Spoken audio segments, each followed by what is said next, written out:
पितृपक्ष में एक कहानी सुनने से अपने पितरों की तर्पण मिलती है। भाद्र मास की पूर्णिमा से आश्विन मास की अमावस्या तक मनाए जाने वाले 16 दिन के पितृपक्ष के किए जाने वाला श्रद्धा हमारी सनातन परंपरा का हिस्सा है। श्रद्धा का विस्तार से उल्लेख द्वापर युग में महाभारत काल से मिलता है। महाभारत के अनुसार सबसे पहले महातपस्वी ऋषि अत्रि ने महर्षि निमि को श्रद्धा के बारे में उपदेश दिया था।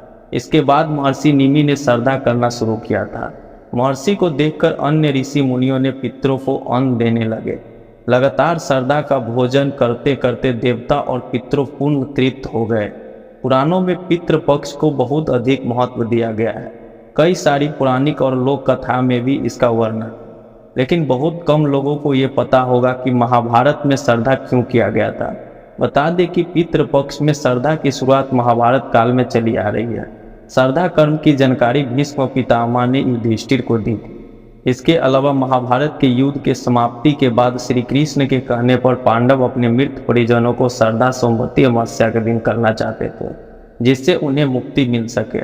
उनके जीवन काल में सोमावती अमावस्या कभी नहीं आई, जिससे क्रोधित होकर युधिष्ठिर ने सोमवती अमावस्या को श्राप दे दिया कि आगे से वर्ष में एक बार सोमवती अमावस्या अवश्य आएगी। हिंदू धर्म में पितरों को 84 लाख योनियों में से एक माना गया है। मान्यता है कि विभिन्न लोकों में रहने वाले ये दिव्य आत्मा संतुष्ट होने पर व्यक्ति पर अपना आशीर्वाद बरसाती है, जिससे मनुष्य को धन, यश, कीर्ति आदि की प्राप्ति होती है और कुल की वृद्धि होती है। इस तरह से देखें तो पितृपक्ष के दौरान किए जाने वाला श्रद्धा पूर्वजों के प्रति अपनी श्रद्धा और कृतज्ञता को व्यक्त करने का एक माध्यम है, जिससे प्रसन्न होकर पितृ सुख समृद्धि प्रदान करते हैं। अभी पितृपक्ष चल रहे हैं और 16 दिन के श्रद्धा पक्ष में सनातन धर्मी अपने पितरों को याद करते हैं और उनकी आत्मा की शांति के लिए सभी वैदिक अनुष्ठान करते हैं।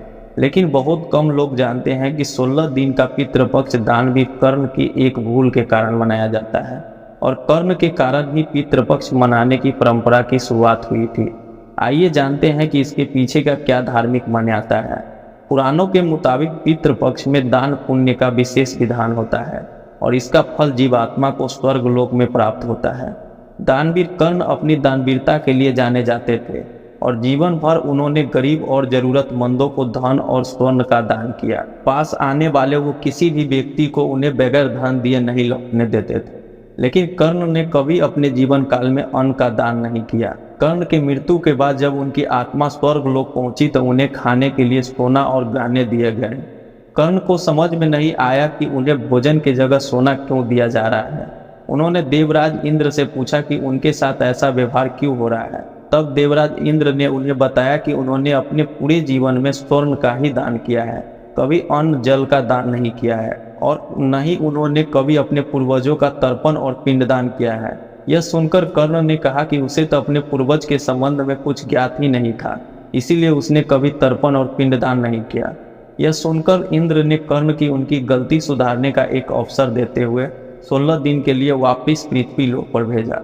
पृथ्वी पर आकर कर्ण अपने पूर्वजों का श्रद्धा पूर्वक श्रद्धा किया और अन्न, जल का और वस्त्र का दान किया।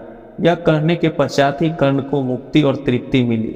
ऐसी मान्यता है कि इन्हीं 16 दिनों को पृथ्वी पर पितृपक्ष के रूप में मनाने की शुरुआत हुई, जिससे पितरों की मुक्ति और तृप्ति दोनों प्राप्त हो सके।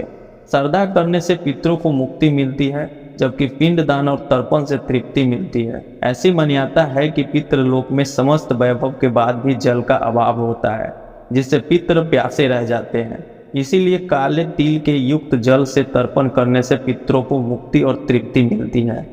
वाल्मीकि रामायण में राजा दशरथ के पिंडदान और माता सीता से जुड़ी एक कहानी है। पितरों की मुक्ति हेतु किए जाने वाले कर्म, तर्पण, भोज और पिंडदान को उचित रीति रिवाज से नदी के किनारे किया जाता है। श्रद्धा पक्ष के लिए देश भर में लगभग 55 स्थान के महत्वपूर्ण माना गया है, जिसमें से एक है बिहार का गया। आपने देखा होगा कि चावल के पिंड बनाकर उसका पिंडदान किया जाता है, परंतु गया में फल्गु नदी के तट पर बालू की रेत के पिंडदान बनाकर दान किया जाता है। आखिर ऐसा क्यों किया जाता है? कहते हैं कि श्री राम जी के वनवास के दौरान ही राजा दशरथ जी का देहांत हो गया। तब वनवास के दौरान ही राम जी ने अपने अनुज लक्ष्मण और भार्या सीता के साथ पितृपक्ष के दौरान श्रद्धा करने के लिए गया धाम पहुंचे। वहां श्रद्धा कर्म के लिए आवश्यक सामग्री जुटाने के लिए राम और लक्ष्मण नगर की ओर चले गए। उधर दोपहर हो गया था, पिंडदान का समय निकलता जा रहा था और सीता जी की व्याकुलता बढ़ती जा रही। तभी राजा दशरथ की आत्मा ने पिंडदान की मांग कर दी। गया जी के आगे फल्गु नदी पर अकेली सीता जी असमंजस में पड़ गई। उन्होंने फल्गु नदी के साथ वट वृक्ष, केतकी के फूल और गाय के साक्षी मानकर बालू का पिंड बनाकर स्वर्गीय राजा दशरथ के निमित्त पिंडदान दे दिया। थोड़ी देर बाद भगवान राम और लक्ष्मण लौटे तो उन्होंने कहा कि समय निकल जाने के कारण मैंने स्वयं पिंडदान कर दिया है। बिना सामग्री के पिंडदान कैसे हो सकता है? इसके लिए राम जी ने सीता जी से प्रमाण मांगा। तब सीता जी ने कहा कि फल्गु नदी, केतकी का फूल, गाय और वट वृक्ष मेरे द्वारा किए गए श्रद्धा कर्म की गवाही दे सकता है। लेकिन फल्गु नदी, गाय और केतकी के फूल तीनों इस बात से मुकर गए। सिर्फ वट वृक्ष ने ही सही बात कही। तब सीता जी ने राजा दशरथ का ध्यान करके उनसे गवाही देने की प्रार्थना की।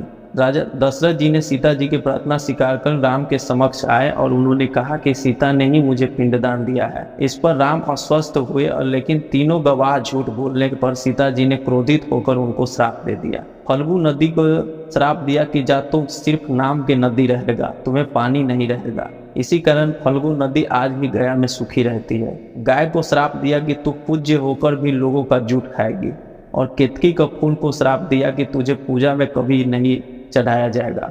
वट वृक्ष को सीता जी का आशीर्वाद मिला कि उसे लंबी आयु प्राप्त होगी और वह दूसरे को छाया प्रदान करेगा। और जो पतिव्रता स्त्री तेरा स्मरण करके अपने पति की दीर्घायु की कामना करेगी, उसका अखंड सौभाग्य का वरदान मिलेगा।